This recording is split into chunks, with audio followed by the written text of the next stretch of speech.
ಇನ್ನು lift provision ಬಂದ್ಬಿಟ್ಟು ಇವಾಗ ಆಲ್ಮೋಸ್ಟ್ ಎಲ್ಲರೂ ಅವ್ರ ಮನೆಗಳಿಗೆ ಲಿಫ್ಟ್ ಪ್ರೊವಿಷನ್ ಹಾಕ್ಸ್ಕೊತಾ ಇದ್ದಾರೆ. ಸೊ ಇಲ್ಲಿ ಏನ್ ಕನ್ಸಿಡರೇಷನ್ ಮಾಡಬೇಕು? First important thing is the area minimum area ಬಂದ್ಬಿಟ್ಟು 5x5 ಇರಬೇಕು. You can go with 5x6 as well. That depends on the number of passengers. And second important thing ಏನಪ್ಪಾ ಅಂದ್ರೆ depth. Minimum depth ಬಂದ್ಬಿಟ್ಟು 5 feet ಇರಬೇಕು.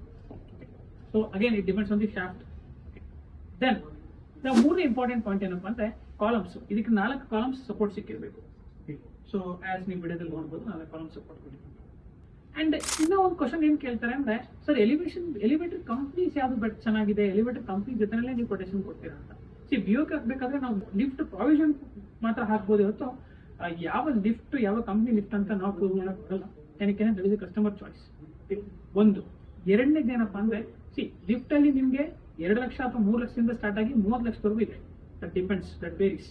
So ಹಾಗಾಗಿ ನೀವು ಲಿಫ್ಟ್ಗೆ ಹೋಗ್ಬೇಕಾದ್ರೆ cost consideration ಜೊತೆನಲ್ಲಿ ವೆರಿ ಇಂಪಾರ್ಟೆಂಟ್ ಆಸ್ಪೆಕ್ಟ್ ಅಂದ್ರೆ ಸೇಫ್ಟಿ ಕನ್ಸಿಡರೇಷನ್ ಕೂಡ ಮಾಡಿ.